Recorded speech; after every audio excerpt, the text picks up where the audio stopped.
It's the end of the year, 2023, when we're recording this, and we're talking about the bills that we paid on this car, and they were substantial this year, right? Right? More than $1,000 to get some stuff done, and we still need to do work on the brakes, which is another about $400 or $500. So we're like, well, it seems reliable, but it's not cheap. Let's talk the most reliable cars. Now, this is according to Consumer Reports, right? So they usually have everything in line. This is what they say. They have the top 10, right? Kia, which I like. You've had a Kia. You had a Kia back in the 90s. Yes, I had a 90s Kia. Was it a 90s or 2000? Oh, no, was it 2000. Wow, thank God. Not even in the 19th century. It was the 20th. Yeah, barely. 1900s, I should say. In the 1900s, not the 19th century. Yeah, you had that, and it was, you would say... not that great of a car. I was just like, it's kind of a cheaply made car. It was disposable, right? That's number 10, least reliable. Number 9 is BMW. Or most reliable, pardon me. Number 9, most reliable is BMW. Kia is obviously better. They're at number 10. They're better than they used to be. Then comes Kia. Number 8 is Porsche, which I would have thought was more reliable because it has a good reputation for that. Yeah. Number 7 is Mazda.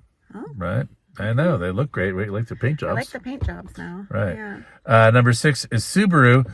I want a WRX STI, and she thinks that's... I'm like, we have an AMG. Yeah. She thinks that's childish. Yeah. I'm a child. What can I say? Number 5 is a Honda, because, of course, it's going to be a Honda. I actually would have thought Honda was pretty big. Actually, it's the number 3 that I'm shocked at. Number 4 is Acura, which is the luxury brand, right? Yeah. We've never driven either a Honda or Acura, right? No. Oh, wait, no, we did. We owned a Honda Civic that a friend offloaded on us. Yeah. There was a piece of trash. Oh, yeah. And had hail damage and was awful. And pretty well ended the friendship because it was a junker. He shouldn't have sold it. And he shouldn't have sold it, period. He definitely shouldn't have sold it to somebody considered a friend, and then he wouldn't buy it back. So that was the end of that. Because it was thousands or whatever. We just junked it. Yeah. It was like literally a junker you couldn't drive. Yeah.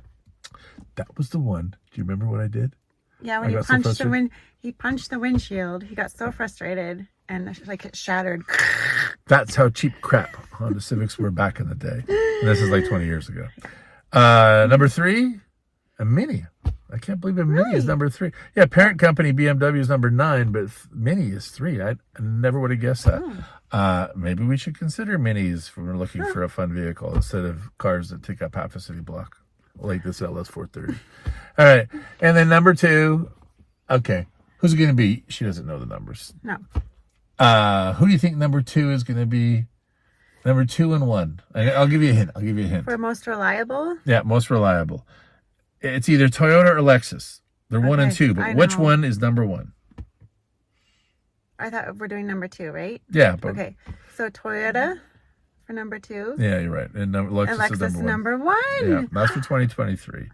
So, as you know, we have a Mercedes C63. They're number 29 on the list. Really? I don't know. Maybe too many cars made not in Germany. That could be a problem. But my favorite thing was looking back on what it was for reliable cars in 2001. J.D. Power, which is another thing that does all these. These are the best. These are the worst. Number 1 most reliable car, they said. Can you see that even? Back in the day in 2001 was the LS 430, and it's even silver. Looks like ours. I know. It better. No rust, but yeah. Yeah, it looks like ours when it was brand new. So, yes, that's true. All right. Now, the least reliable cars from Consumer Distributing, right? Yeah. Have your coffee before we go to the next one, because this one... I don't know if this one has... Well, first off, does this have any Japanese cars on here? Not a single Japanese car on this top 10 from Consumers Reports. Wow. Okay. Number 10, least reliable, Dodge. Number 9, Ford. It's going to say all the American. Yeah, I know. And it's too bad because I want a Ford Mustang. Yeah. Because that was my first car, and nostalgia rules. Number 8 is Lincoln. Like here's the problem. If Toyota, everybody thinks Toyota is great, and they're if you pay more money, you get a Lexus, which is also great. Ford, and then if you pay more money, you get a slightly less reliable car in the Lincoln, because that's their luxury brand. That's not good. Number 7 is GMC. We've never owned a truck or rig like that, so that's not it. Number 6, not American. Volvo, right? Ah, Volvo. Formerly from your neck of the woods, Scandinavia, but now Indian owned, and not so good. Number 5, Jeep. Jeep, which is part of Dodge, and even more will come from them, part of the Stellantis group now. And their reliability ratings are through the basement, I guess you would say. For Jeep? Yeah, Jeep. Oh, I didn't know that. I know, And because I kind of want a Jeep. Yeah, well, every woman does. Every woman does. I want a Jeep. And then they'll get one, they'll be like, this is like, I can't hear myself think. I can't hear my Taylor Swift when I put it on the stereo. And it ruins my hair. Oh, no. And the ride is awful, right? Yeah. All the things you want in an off-roader, it has. Oh, okay. Yeah. Number 4 is Volkswagen. Never wanted a Volkswagen.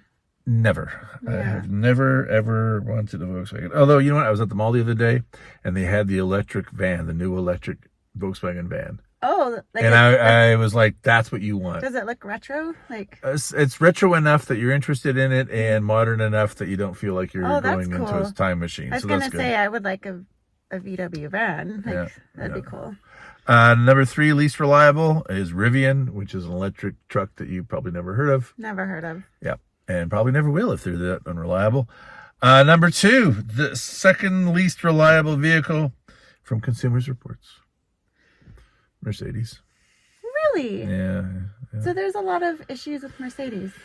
Yep. That's odd because we've never had an issue with ours. I mean, not major, That I've not told you major repairs. You know. Nothing that isn't age. It's 13 and a half years old. We just had the transmission fluid done, and that was it, right? Yeah. And I was thinking the brakes would be history. He looked at them, especially after racing, right? Yeah. They're at 65% in the front and 50 in the back. So, next year. And the least reliable, back to America and Stellantis, is Chrysler. So, pretty well between Jeep. You've always wanted that Jeep Wrangler. Nope. Challenger. You've always wanted a Dodge Challenger, right? Nope. And I honestly couldn't tell you a single model that Chrysler makes. I have no idea. Chrysler LeBaron, but that's old. Just dated my. You heard that, right? Chrysler LeBaron. Yeah, with the Corinthian leather or something like that. I don't know, Valari. I don't know what you're doing. Anyways, we're just happy with at least 2/3 of our vehicles being on the reliable list and at the top.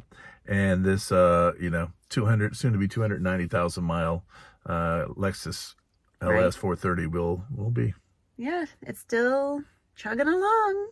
Just like us. Just What like should people we do? are. Please like and subscribe to our channel. We'd greatly appreciate it.